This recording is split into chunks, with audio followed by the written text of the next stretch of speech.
Fala galera, tudo bem com vocês? Aqui quem fala é o Matheus Braga e esse fim de semana a gente teve a Fórmula 1 e a Fórmula 3 lá em Barcelona. Então, como toda segunda-feira, é hora da gente fazer a nossa análise aqui do que foi o fim de semana no automobilismo, certo? Antes de mais nada, se inscreva no canal, deixe o seu like e manda esse vídeo para o seu amigo que gosta de automobilismo, certo? Bom, em Barcelona a gente teve corridas, como sempre, chatas, monótonas e é, uma surpresa para a Sprint Race número 2 da Fórmula 3, que foi até um pouquinho mais emocionante, gerou um pouquinho mais de falas, né, de comentários. Para começar, vamos falar então da Sprint Race número 1 da Fórmula 3, que terminou com a vitória do russo Alexander Smolyar, da Art, e completaram o pódio o francês Clement Novalak, da Trident, e o brasileiro Caio Collet, da MP Motorsport. O único destaque que eu tenho para dizer dessa corrida foi inclusive o pódio do Caio, né? O Caio que mostrou uma pilotagem muito consistente, muito buscando ali as brechas para tentar as ultrapassagens, para tentar fazer alguma jogada e foi bem sempre que tentou. Outros destaques da corrida foi o Enzo Fittipaldi, que largou de 18º e terminou na 12ª colocação, e o norueguês Dennis Hauger, da Prema, que largou de 12º e terminou em 8º. Com a 12ª colocação do Enzo na Sprint Race número 1, ele largou na pole position da corrida de sprint número 2, que foi a mais animada do fim de semana, tanto na Fórmula 3 quanto na Fórmula 1. A Sprint Race número 2 terminou com a vitória do britânico Ollie Caldwell da Prema. E completaram o pódio o Victor Martins, francês da MP, e o Frederic West, o dinamarquês da ART, da Art Grand Prix. Outros destaques, né? O Caio Collet largou de 10º, terminou em 5º. Ele buscou sempre, como eu falei, do estilo de pilotagem dele, ele buscou sempre os espaços para estar fazendo as ultrapassagens, mas ele foi muito beneficiado do que aconteceu durante a prova. O que aconteceu? O Enzo e o David Schumacher, eles lideravam a prova. O Enzo liderou a maioria das voltas, foi ultrapassado pelo Schumacher 2 voltas antes do que eu vou falar acontecer.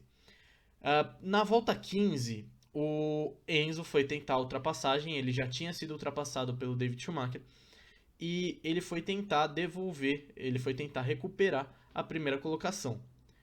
Ao meu ver, o David Schumacher ele foi tentar se proteger e foi pro lado de fora da pista, né, pro lado sujo da pista, e ele acabou fazendo a curva 1 totalmente errada. Então ele jogou o Enzo para fora da pista, ele não deixou o espaço que o Enzo precisava para ultrapassar e acabou jogando o Enzo para fora da pista. Quando o Enzo foi para fora da pista, ele simplesmente não tinha mais o que fazer, não tinha mais como controlar o carro, até porque o carro começou a dar umas saltitadas ali na zebra. Então não tinha mais o que o Enzo fazer para controlar o carro. Isso acabou gerando uma batida entre o Enzo Fittipaldi e o David Schumacher, onde o alemão foi obrigado a abandonar na hora e o Enzo na volta seguinte, enquanto ele tentava se recuperar, teve problemas no motor ocasionados pela batida e por um problema que o próprio Enzo descreveu que vinha acontecendo desde a volta número 3. Então isso acabou tirando o brasileiro da corrida. Depois a direção de prova até falou que foi um incidente normal de corrida, mas os fãs, principalmente brasileiros, acharam que foi mais culpa do Schumacher. Eu tô nesse meio que acha que o Schumacher não deixou um espaço para o Enzo fazer uma ultrapassagem segura, enquanto alguns outros lá de fora estão divididos, a maioria achando que o Enzo foi responsável e outros concordando com a versão de que o Schumacher não deixou espaços para o Enzo ultrapassar. Na volta 18, o Matteo Nannini liderava e o Dennis Hauger vinha na segunda colocação, quando eles se tocaram também na curva 1 e acabaram tendo que fazer paradas para a troca de bico, para a troca da asa dianteira. Então eles acabaram caindo demais no grid, o que deixou a vitória nas mãos do Ollie Caldwell. Outro destaque que eu queria fazer dessa corrida foi a 10ª colocação que ficou com o americano Juan Manuel Correa. Por que eu quero fazer esse destaque? Ele voltou às pistas depois de um ano e meio, mais de um ano e meio. Ele se recuperava de um grave acidente que ele sofreu em Spa em 2019 na Fórmula 2, aquele acidente que infelizmente vitimou o Antoine Hubert. Então, o Juan Manuel Correa ele estava envolvido naquele acidente, ele graças a Deus sobreviveu, se recuperou, voltou para a Fórmula 3, voltou a correr e já conquistou os seus primeiros pontos nessa etapa de Barcelona na Sprint Race número 2. Então, muito feliz em ver o Juan Manuel Correa pontuando. Na Feature Race, naquela corrida principal, a gente acabou tendo o pódio, a vitória do Dennis Hauger, do norueguês da Prema, e completaram o pódio o Jack Doohan, o australiano da Trident, e o Matteo Nannini, italiano da HWA. Outros destaques foram o Vitor Martins em P5, o Caio Collet, mais uma corrida fantástica dele em P8, o Vest em P7 e o Enzo, que ainda devia estar se recuperando dos problemas que o carro teve na Sprint Race número 2, ele terminou em P19, ele largou em P18, perdeu só uma posição. Esses foram os destaques da Fórmula 3. Então, o Caio realmente. O Caio não vai disputar o campeonato, né? Essa é uma realidade que a gente tem que encarar. A MP não é uma equipe tão competitiva quanto a Prema, quanto a própria Arte. Então, o Caio não deve disputar o campeonato. Mas muito legal ver que o Caio foi muito bem durante o fim de semana inteiro. Pontuou nas 3 corridas, conseguiu um pódio. Então, muito legal o fim de semana do Caio. E para o Enzo fica aí o aprendizado daquela batida com o David Schumacher, porque o Enzo foi bem na sua primeira corrida, ele largou de 18 e terminou em P12, largou na pole na segunda e conseguiu ir bem, mas o acidente com o David Schumacher acabou botando ele para fora um pouco mais cedo, então fica aí o aprendizado para o Enzo, que é um excelente piloto também. Na Fórmula 1, vamos começar, como sempre, com a classificação, porque temos um centenário na Fórmula 1. Pole número 100 de Lewis Hamilton, o primeiro piloto a conseguir colocar 3 dígitos em alguma estatística que não seja pódios. Então, naquelas estatísticas principais de vitória e pole, o piloto inglês conseguiu a sua 100ª pole e vai em busca da sua 100ª vitória agora.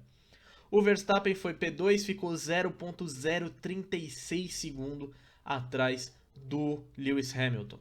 E um detalhe que é legal a gente destacar é que os 8 primeiros ficaram no mesmo segundo.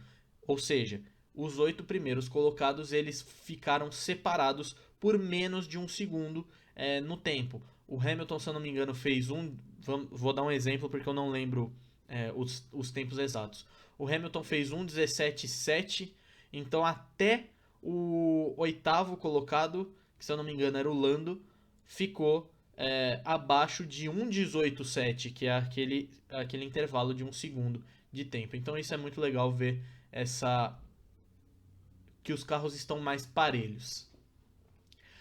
Outro destaque é que o Mick Schumacher largou da 18ª colocação, então ele já subiu uma posição com relação a que vinha sendo, ficou à frente do Latifi. Outro ponto é o Mazepin, que atrapalhou o Lando Norris e foi punido com 3 posições no grid, mas pouco importava, porque ele largou de último para variar. Mas ele teve mais um pontinho adicionado na sua superlicença, e agora são 2 de 12 pontos que ele precisa para a suspensão de uma corrida. Como sempre, eu vou deixar aqui na descrição o link do canal do Anthony Curti. O Curti ele fez um comentário muito legal que eu achei muito interessante, que foi que em 2006 o piloto japonês Yuji Ide, que é até comparável ao Mazepin em certos aspectos, ele teve a sua superlicença cassada antes de Mônaco, porque alguns pilotos alegavam que ele seria um risco gigantesco em Mônaco. E aí eu fico perguntando como será o Mazepin na próxima etapa, na etapa do Principado, visto que até agora não tem nada de positivo para a gente comentar na carreira do russo na Fórmula 1. Vamos passar para a corrida. A corrida parecia que ia ser legal. Na primeira curva, o Verstappen já ultrapassou o Hamilton e buscou a primeira colocação, buscou a liderança da prova. E ele ficou por ali até quase o final da prova. E aí que entrou a estratégia da Mercedes, o nó tático que a Red Bull tomou. O Hamilton e o Verstappen já tinham parado. O Hamilton, inclusive, parou depois do Verstappen. Foi um pouquinho atrapalhado pelo Mazepin, mas depois eu quero falar isso. E em torno da volta 40, quando ele já estava chegando de novo no Verstappen, e ele estava mais rápido, inclusive, a Mercedes chamou o Hamilton de novo para o box, enquanto a Red Bull manteve o Verstappen na pista. Isso fez com que o Hamilton voltasse muito mais rápido. Ele tirou 1,5 segundo, quase 2 segundos por volta mais para o final. E acabou ultrapassando o Verstappen, faltando, se eu não me engano, 10, 9 voltas para o final da prova. Então, ao meu ver, um erro da Red Bull em não ter parado o Verstappen quando pôde, mas uma grande estratégia da Mercedes para garantir mais uma vitória do Lewis Hamilton. Então o pódio ficou com o Hamilton alcançando a sua 98ª vitória na história da Fórmula 1, Verstappen em segundo com a volta mais rápida, Valtteri Bottas em terceiro, Charles Leclerc em quarto, outra grande corrida da Ferrari, Sérgio Pérez em quinto, um pouco abaixo do que se espera da Red Bull, Ricardo em sexto, primeira corrida do Ricardo à frente do Lando, Carlos Sainz em sétimo, Lando em oitavo, Ocon em nono e Gasly em décimo. Foram esses os pontos distribuídos nessa etapa de Barcelona. Foi outra corrida péssima para Aston Martin, com o Stroll em 11º e o Vettel em 13º. Então, outra corrida muito ruim da Aston Martin, que depois que mudou o nome de Racing Point para Aston Martin, vem ficando um pouco mais para trás na comparação de forças. É como se a Aston Martin e a Ferrari tivessem trocado de lugar, basicamente. O Mazepin ficou 46 segundos atrás do Mick Schumacher, que foi o piloto à sua frente. E mais uma vez fez feio. O destaque é o rádio do Toto Wolff. A gente sempre acompanha os rádios, né, das equipes com os pilotos durante a corrida. Então, falando de estratégias, por exemplo, o estrategista da Mercedes falando para o Bottas não segurar o Hamilton enquanto ele estava em volta rápida, ou o engenheiro do Max avisando que o Hamilton tinha parado, não sei o que. A gente sempre acompanha esses rádios. Mas foi a primeira vez que a gente acompanhou um rádio de um chefe de equipe com a direção de prova.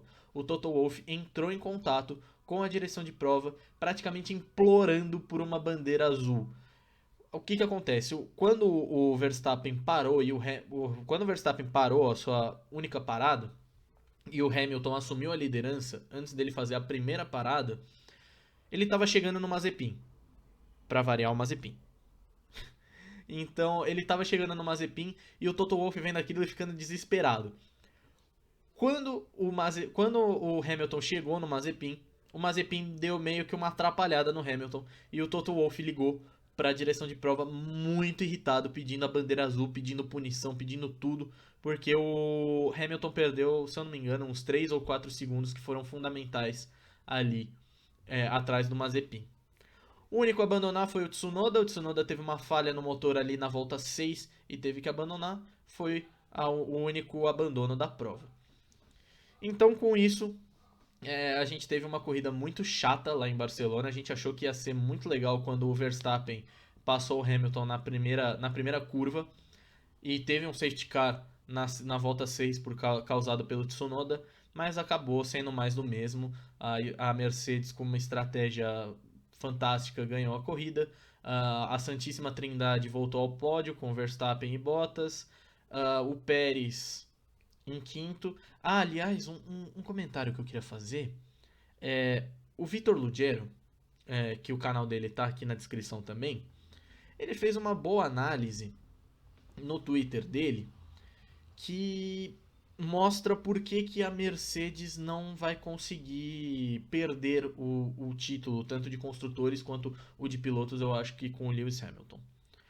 Acontece que é o seguinte, a Mercedes, por mais que tenham diferenças ali no tratamento entre o Hamilton e o Bottas, os carros são praticamente os mesmos. Não tem muita vaidade ali dentro da Mercedes. Então, o Bottas, por pior que eu acho que o Bottas seja, por mais que ele tenha a obrigação de, com uma Mercedes, correr bem, e é uma coisa que ele não faz, o Bottas está sempre brigando nas cabeças, está sempre ali em terceiro ou quarto. Isso causa um incômodo para a Red Bull, porque a Red Bull ela tem que pensar em garantir a vitória do Max e impedir que Hamilton e Bottas pontuem bem. Então ela sempre tem que se preocupar com Hamilton e Bottas. A Mercedes não. A Mercedes só precisa se preocupar com o Verstappen, porque o Pérez tá brigando no meio de tabela e é uma coisa que a Red Bull vem sofrendo. Desde que a Red Bull teve, se eu não me engano, o Ricardo e o Verstappen, eu acho que meio que ficou. Eu não sei bem como explicar, mas desde então não tem tido uma equivalência entre o primeiro carro da Red Bull, que é o Verstappen, com o segundo carro que já foi do Gasly, já foi do Kvyat, já foi do Albon e agora é do mexicano Sérgio Pérez. Os segundos carros da Red Bull sempre estão ali brigando no meio de tabela. Então eles não pressionam a Mercedes. A Mercedes fica mais preocupada com a Ferrari do que com o segundo carro da Red Bull. E isso é fundamental para que a Mercedes tenha tranquilidade de fazer o que ela fez esse fim de semana. Ela só precisa se preocupar com o Verstappen, então isso deixa as coisas mais previsíveis. Se você tivesse o Pérez botando pressão no Bottas, eles iam ter que se preocupar falando assim, tá, mas se a gente parar o Bottas, o Pérez pode passar e aí a Red Bull pode ganhar mais ponto. A gente não sabe como que eles vão fazer com o Verstappen e com o Pérez. No momento não, eles podem simplesmente parar o Hamilton e falar assim, oh, o Bottas segura o Verstappen. Se o Bottas tivesse que segurar o Pérez e o Verstappen, aí seria um problema. Então essa falta de equivalência entre os dois carros da Red Bull, eu acho que vai acabar dando o título para a Mercedes mais uma vez. Eu esperava muito do Pérez, eu esperava que com o carro competitivo ele fosse brigar lá em cima, brigar por pódio, e não é o que vem acontecendo, né? Corridas um pouco decepcionantes. A primeira etapa no Bahrein foi um pouco melhor para o mexicano, mas foram corridas assim um pouco mais fracas do Sérgio Pérez. E foi isso que aconteceu em Barcelona nesse fim de semana. Daqui 2 semanas a Fórmula 1 e a Fórmula 2 voltam às pistas lá em Mônaco. E a Fórmula 3 só retorna daqui a 3 etapas da Fórmula 1. Ela volta lá na França. Então teremos Mônaco, teremos Azerbaijão e teremos Turquia. Aí quando chegarmos na França, a Fórmula 3 vai voltar, certo? Então eu espero que vocês tenham gostado. Eu fico por aqui hoje. Os canais do Curti e do Ludiero vão estar na descrição do vídeo. Se você tiver interesse, passa por lá. E é isso, espero que vocês tenham gostado. Muito obrigado pela companhia. Não se esquece de deixar o seu like e se inscrever no canal. E a gente se vê no próximo vídeo. No próximo vídeo. Queria tentar lançar um vídeo essa semana falando um pouquinho do Bottas e do Russell. Essa polêmica que foi gerada durante a semana, certo? Então é isso, eu fico por aqui. E muito obrigado, até a próxima.